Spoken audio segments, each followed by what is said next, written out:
नमस्कार दोस्तों, स्वागत है आपका आईटीआई एग्जाम सॉल्यूशंस में। दोस्तों आज हम UPMRC electrical maintainer previous year question paper का पार्ट 3 कंप्लीट करने वाले हैं। तो चलिए दोस्तों क्वेश्चन सॉल्व करना स्टार्ट करते हैं। क्वेश्चन नंबर 21 है, which type of energy is transform in electrical power by using dam that study near the ocean. समुद्र के पास अध्ययन करने के लिए बांध का उपयोग करके किस प्रकार की ऊर्जा का विद्युत शक्ति में परिवर्तित किया जाता है? A geothermal energy, B wave energy, C ocean thermal energy and D nuclear energy. दोस्तों जो भी डैम आपके समुद्र तट के पास होंगे वो डैम किस एनर्जी का इस्तेमाल करेंगे? वो डैम वेव एनर्जी का इस्तेमाल करेंगे। उसका मतलब वो डैम लहरों की ऊर्जा का इस्तेमाल करेंगे। आपने दोस्तों टाइडल एनर्जी का नाम तो सुना ही होगा। ज्वार और भाटा जो आता है वो टाइडल एनर्जी होती है। और टाइडल एनर्जी में क्या होता है, एक बार आपका पानी का स्तर बढ़ेगा और एक बार आपका पानी का स्तर घटेगा। जब आपका पानी का स्तर बढ़ता है तो उस केस में क्या होता है, वाटर पोटेंशियल एनर्जी को स्टोर कर लेता है। तो इस पोटेंशियल एनर्जी को हम ट्रांसफर करते हैं काइनेटिक एनर्जी में। और दोस्तों हम वाटर की पोटेंशियल एनर्जी को कैसे काइनेटिक एनर्जी में कन्वर्ट करते हैं? हम क्या करते हैं, हम पेन स्ट्रोक के थ्रू वाटर को फ्लो करते हैं। तो जो वाटर की मूविंग एनर्जी होती है वो काफी ज्यादा हाई हो जाती है, तो जिसकी वजह से हमें एक अच्छी काइनेटिक एनर्जी मिलती है।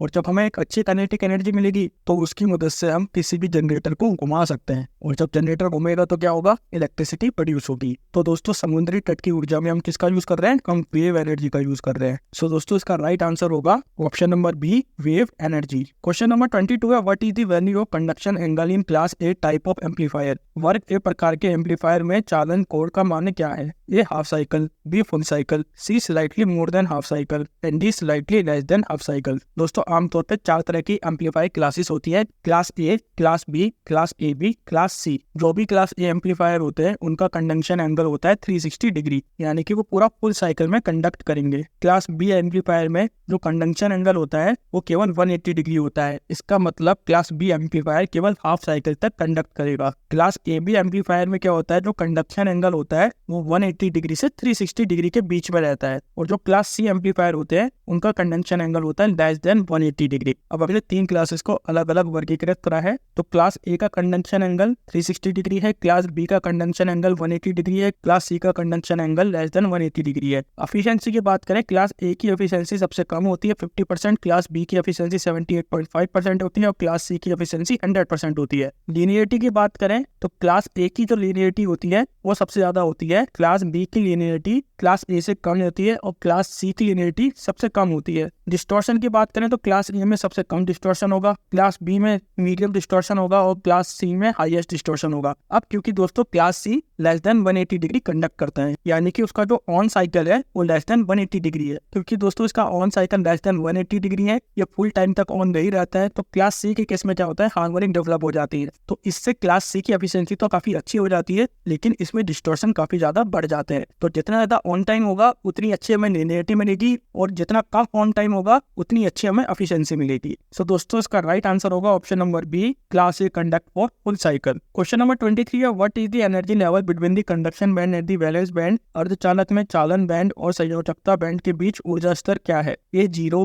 B 1 EV, C 2.5 EV and D 0.07 EV। दोस्तों 3 तरीके के एनर्जी बैंड होते हैं, एक होता है वैलेंस बैंड, एक होता है कंडक्शन बैंड और तीसरा होता है फॉरबिडन बैंड, या जिसे हम बैंड गैप बोलते हैं। वैलेंस बैंड में क्या होता है, वैलेंस बैंड लोअर बैंड होता है और इसके अंदर होते हैं दोस्तों इलेक्ट्रॉन्स। और एब्सोल्यूट 0 केल्विन पे वैलेंस बैंड पूरी तरीके से फिल्ड रहता है, यानी कि जो पूरा वैलेंस बैंड है उसको किसने ऑक्यूपाई करा होगा, उसको इलेक्ट्रॉन ने ऑक्यूपाई करा होगा। Electron occupied valence band. और जब वैलेंस बैंड कंडक्शन बैंड की तरफ जाते हैं तब इलेक्ट्रिक करंट फ्लो करता है। जो वैलेंस बैंड में एक हाईएस्ट एनर्जी लेवल होता है 0 केल्विन पे, उसको बोला जाता है दोस्तों फर्मी लेवल। अब बात करते हैं हम कंडक्शन बैंड की। कंडक्शन बैंड वैलेंस बैंड के अपर साइड होता है, यानी कि ये हाईएस्ट लेवल होता है। और जो इलेक्ट्रॉन होते हैं कंडक्शन बैंड में वो फ्रीली मूव कर सकते हैं, यानी कि कंडक्शन बैंड में काफी अच्छा स्पेस होता है जिसकी वजह से इलेक्ट्रॉन इजीली मूव कर पाते हैं। वैलेंस बैंड में क्या हो रहा था, वैलेंस बैंड में इलेक्ट्रॉन पूरी तरीके से फिल थे, पूरी तरीके से टाइटली बाउंड थे, तो वो वहां पे मूव नहीं कर पा रहे थे, लेकिन कंडक्शन बैंड में वो इजीली मूव कर सकते हैं। अब फॉरबिडन गैप क्या होता है, जो वैलेंस बैंड और कंडक्शन बैंड के बीच में गैप होता है। जैसे ये मान लीजिए ये हमारा कंडक्शन बैंड है और ये वैलेंस बैंड है, तो इसके बीच में जो ये गैप है इसे बोला जाता है बैंड गैप। और बैंड गैप का एक और नाम होता है, वो होता है फॉरबिडन बैंड। बैंड गैप क्या है, वैलेंस बैंड और कंडक्शन बैंड के बीच की दूरी है। और जो बैंड गैप की दूरी है वो काफी ज्यादा डिटरमाइन करती है इलेक्ट्रिकल कंडक्टिविटी को। और दोस्तों जो बैंड गैप की दूरी है यानी कि जो कंडक्शन और वैलेंस बैंड के बीच की दूरी है वो डिटरमाइन करती है इलेक्ट्रिकल कंडक्टिविटी को। अब ये बैंड गैप की दूरी कंडक्टर में अलग होगी, इंसुलेटर में अलग होगी और सेमीकंडक्टर में अलग होगी। तो सबसे पहले देख लेते हैं कि इंसुलेटर में बैंड गैप की दूरी कितनी होती है। इंसुलेटर के केस में वैलेंस बैंड पूरी तरीके से इलेक्ट्रॉन से भरा होता है और जो कंडक्शन बैंड होता है वो पूरी तरीके से खाली होता है। और दोस्तों उनके बीच का बैंड गैप जो होता है वो ग्रेटर देन होती है 3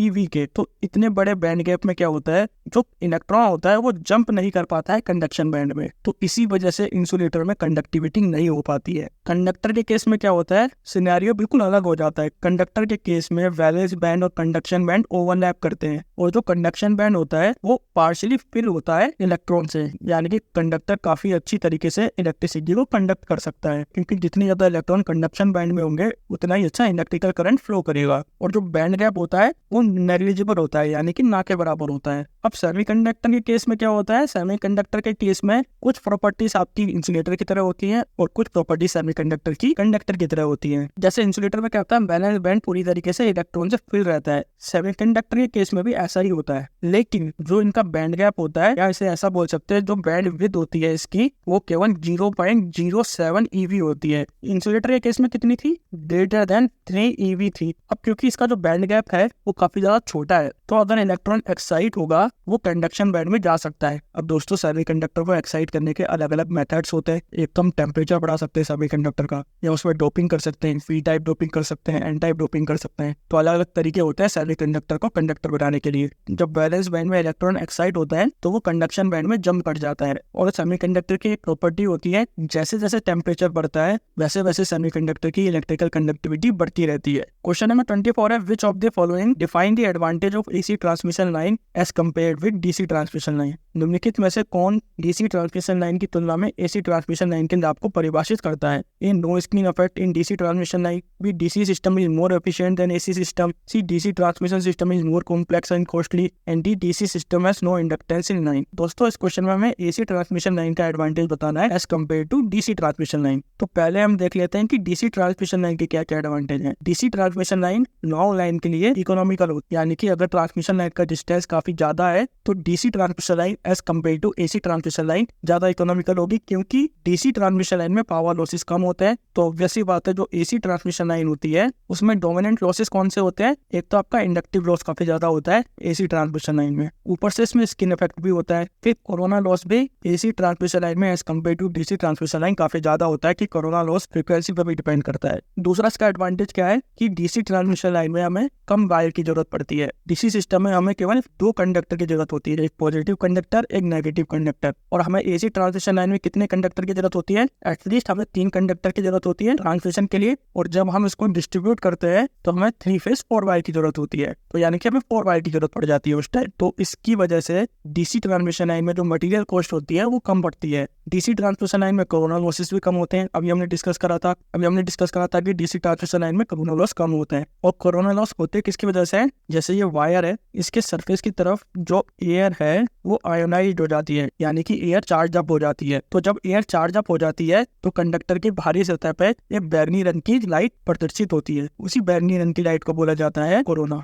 और ये कोरोना जो होता है वो डीसी में काफी नाम मात्र का होता है। और दोस्तों कोरोना लॉसेस फ्रीक्वेंसी के साथ एसी ट्रांसमिशन लाइन में बढ़ते रहते हैं। और अगला पॉइंट है less impact from skin effect. DC transmission line में जो स्किन इफेक्ट होता है वो भी काफी कम होता है। अब स्किन इफेक्ट क्या होता है, ये एक कंडक्टर है तो करंट को प्रॉपर्ली एक कंडक्टर में फ्लो करना चाहिए, पूरे कंडक्टर में फ्लो करना चाहिए करंट को, लेकिन होता क्या है कंडक्टर सेंट्रल पार्ट से फ्लो ना करके केवल आउटर सरफेस पे फ्लो करता है, तो इस इफेक्ट को बोला जाता है स्किन इफेक्ट। तो स्किन इफेक्ट की वजह से लॉसेस काफी ज्यादा बढ़ जाते हैं और इस वजह से जो एसी सिस्टम होता है वो अपने पूरे वायर के एरिया को भी यूज नहीं करता है, तो इसकी वजह से एसी ट्रांसमिशन लाइन में I2R लॉसेस काफी ज्यादा बढ़ जाते हैं। नेक्स्ट है no inductive and capacitive losses. DC system में इंडक्टिव और कैपेसिटिव लॉसेस काफी ज्यादा कम होते हैं या ना के बराबर होते हैं। और लास्ट है reduce proximity effect. Proximity effect क्या होता है, जैसे जो ट्रांसमिशन लाइन के कंडक्टर है तो ईएम वेव क्या करती है, दूसरे कंडक्टर को इन्फ्लुएंस करती है, यानी कि डिस्टर्बेंस पैदा करती है। तो ये इफेक्ट डीसी ट्रांसमिशन लाइन में काफी कम होता है as compare to AC transmission line.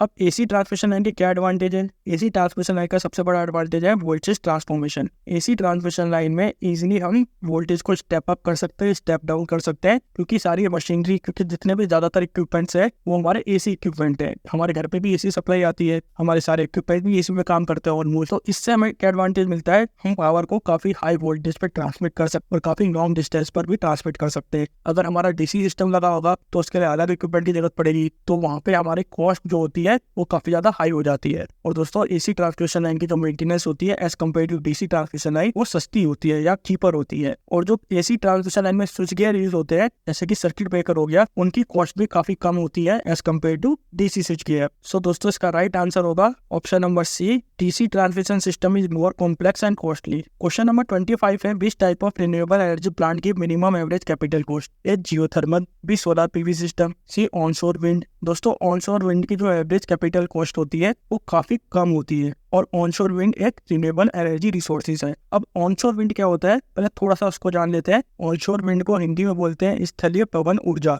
Onshore wind के केस में क्या होता है दोस्तों, जो विंड मिल होते हैं वो जमीन पे लगाए जाते हैं और ये विंड मिल आमतौर पर एक लाइन पे लगाए जाते हैं और इन विंड मिल को ज्यादातर लेस पॉपुलेटेड एरिया पे लगाया जाता है ताकि जो विंड का ऑब्स्ट्रक्शन हो या विंड में रुकावट हो कम से कम हो। तो इसमें क्या है, बेसिकली इसमें नेचुरल रिसोर्स यूज हो रहा है और वो रिसोर्स क्या है, वो विंड है। तो जैसे ही विंड चलती है वैसे ही पवन चक्की घूमने लगती है और जब पवन चक्की घूमती है तो एनर्जी प्रोड्यूस होती है। इसमें भी दो टाइप की विंड एनर्जी होती है, एक ऑनशोर विंड एनर्जी, एक ऑफशोर विंड एनर्जी। ऑनशोर के बारे में तो मैं बता चुका हूँ आपको। ऑफशोर विंड एनर्जी को ओशियन के पास या समुद्री तट के पास लगाया जाता है और समुद्री तट के पास जो विंड की पावर होती है वो काफी ज्यादा हाई होती है एज कम्पेयर टू लैंड, क्योंकि दोस्तों ऑफशोर विंड एनर्जी में विंड की पावर अच्छी होती है तो विंड स्पीड भी अच्छी होती है, जिसकी वजह से जो विंड मिल होगा वो लगातार रोटेट करेगा और फिजिकल इंटरफेरेंस भी ओशियन सिस्टम में कम होता है as compare to land system. तो हमें ज्यादा एफिशिएंसी कहाँ मिलती है, हमें ज्यादा एफिशिएंसी ऑफशोर विंड एनर्जी में मिलती है। एक बार हमने विंड मिल को लगा दिया तो इनकी मेंटेनेंस भी as compare to other system काफी कम होती है। तो दोस्तों इसका राइट आंसर होगा option number C, onshore wind. Question number 26 है, which type of fuel is produced by water and is considered as renewable energy? A hydrocarbon gas liquid, B natural gas, C petroleum and D hydrogen.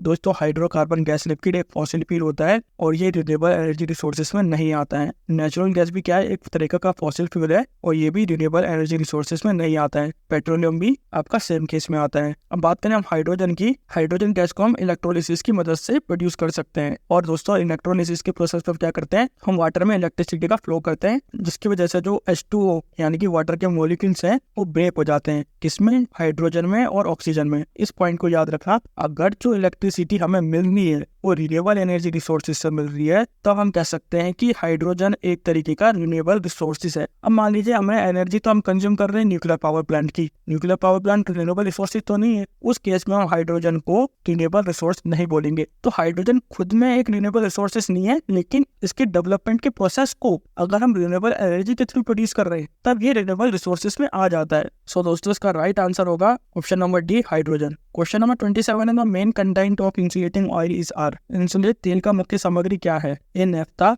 Aromatic and paraffin, B naphtha, C paraffin kerosene, D oil oxidation, aromatic and naphtha. दोस्तों insulating oil के main content कौन से होते हैं? वो होते हैं naphtha, aromatic and paraffin. Naphtha क्या है, एक तरीके का हाइड्रोकार्बन है और ये ऑयल की इंसुलेटिंग प्रॉपर्टी को इंक्रीज करता है। एरोमेटिक भी हाइड्रोकार्बन होता है और ये ऑयल की हीट ट्रांसफर कैपेसिटी को इंक्रीज करता है। और पैराफिन भी हाइड्रोकार्बन होता है जिसके अंदर काफी अच्छी इंसुलेटिंग प्रॉपर्टी होती है और इसका पोर पॉइंट काफी ज्यादा कम होता है। दोस्तों पोर पॉइंट क्या होता है, पोर पॉइंट इतना इंपॉर्टेंट क्यों है? अगर पोर पॉइंट लो होगा तो उस केस में आपका जो भी कोई लिक्विड है वो कम टेम्परेचर पे भी या लो टेम्परेचर पे भी नहीं जमेगा। तो वैसे बात है, ऐसी कई सारी सिटीज है, हम अपना कश्मीर लद्दाख ही ले लेते हैं, वहाँ पे ठंड कितनी ज्यादा बढ़ती है, तो अगर नॉर्मल कोई इंसुलेटिंग ऑयल होगा वो तो जम जाएगा, क्योंकि इंसुलेटिंग ऑयल में पैराफिन भी होता है। तो इस पैराफिन की मदद से क्या हो जाता है, तो जो ऑयल होता है इंसुलेटिंग ऑयल वो जल्दी से नहीं जमता है। हम अलग अलग प्रॉपर्टीज मैंने ऑलरेडी आपके साथ डिस्कस कर ली है। पैराफिन की प्रॉपर्टी क्या होती है,